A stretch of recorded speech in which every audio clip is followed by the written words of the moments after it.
Hey everyone, I'm going to mix it up a little bit this week with the passing of Sinead O'Connor late last week. So I'm going to publish each day this week one song from Sinead that that I go back to every so often. Um, what's really interesting is that I've done this channel now 2.5 years, close to 3 years now, and I don't think I have one Sinead O'Connor song on here. Now, most of what I've done on this channel has been reactions, and a lot of it has been like asking me to do songs, and no one has ever asked me to do Sinead O'Connor. Um, and I'm surprised by that.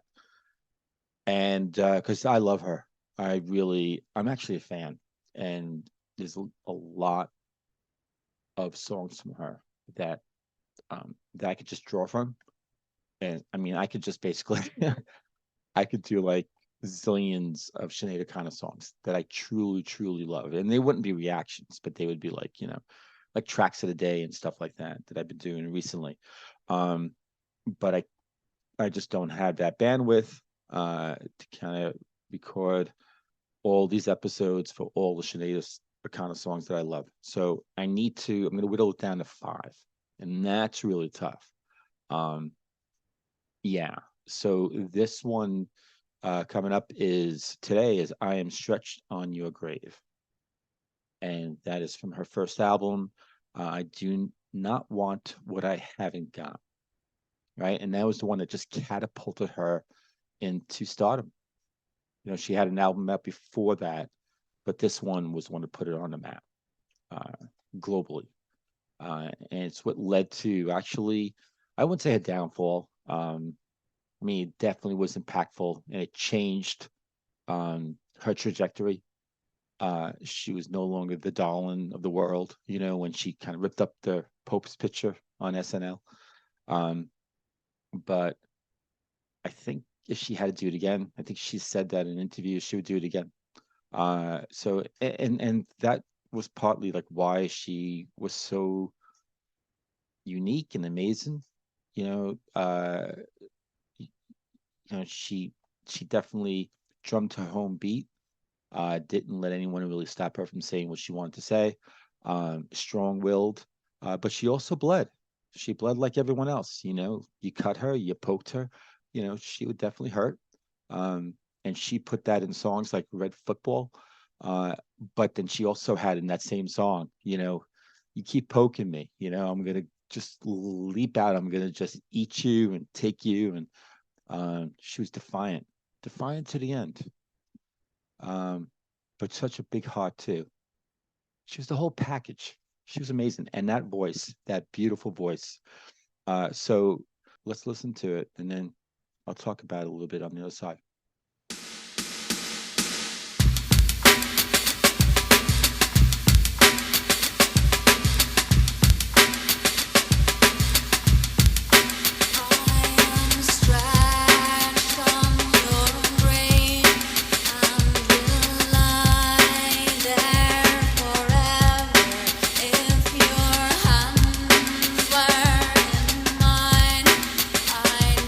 Sure we'd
as her career would go on, she would record other songs that were like traditional Irish folk songs. This is one of them, so it's not written by her.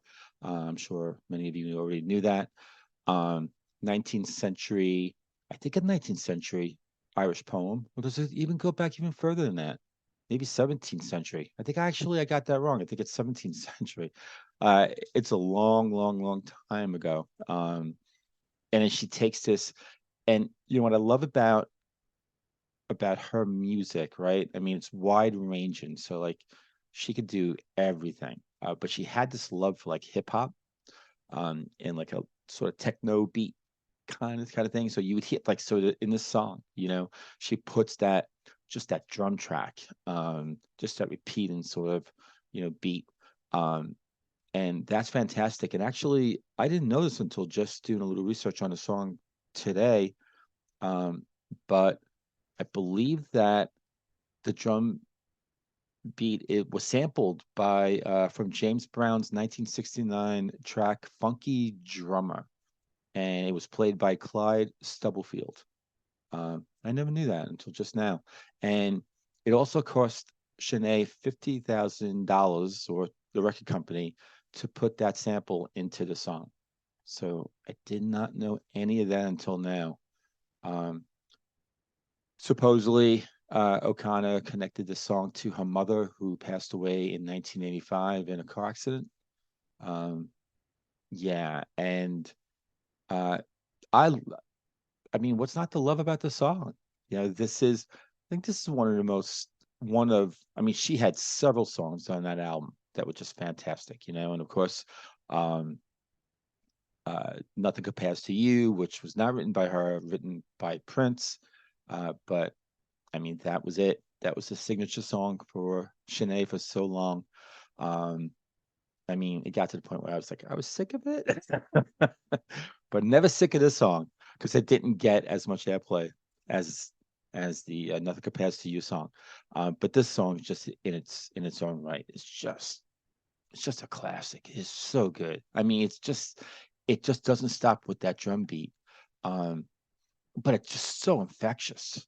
And her voice, that kind of, she does sort of a whisper, and then she'll go high, and you kind of, you got it sometimes, you have that sort of like folk kind of Irish sort of ballad type of sound that she'll go high.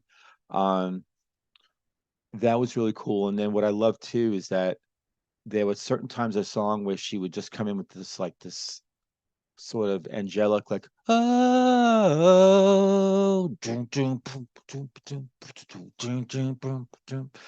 so that kind of lent some space. Um, so just a whole balance of everything. I find it's like 5 minutes and 20 seconds, whatever, and I mean, it grabs me every single time I listen to it. Um, it actually is a little bit like Stone Roses, um, Fool's Gold. And I wonder if, yeah, right. And I think actually Fool's Gold came before this, right? So I wonder if she got a lot of influenced, you know, in adapting this folk song to this sound. I wonder if she got influenced by the Stone Roses, Fool's Gold. What do you think? Put that, what are you talking about? What are you smoking, Greg? Or, you know what? I never thought about that, but Greg, you might be onto something. Uh, who knows? Let me know. Either way. And as far as Sinead passing, I mean, such a tremendous loss, not just to the music world, but just the world. Uh, and I mean, what else is there to say? I mean, um, I'm gonna really focus in on these episodes, this one and the next four. And again, each day of this week, I'm gonna focus spotlight a Sinead O'Connor song that is near and dear to me, and one that I keep going back to. Um, and that's it. I'm just gonna focus in on that. Okay. So rest in peace, Sinead O'Connor. Thank you so much for tuning in. I appreciate it. And yeah, put down like what are your favorite Sinead O'Connor songs and your memories of her and what you love most about her. And I'd love to hear. I really will. And in the meantime, I'll see all of you on the next episode, right? Tomorrow for the next song by Sinead O'Connor. Take care.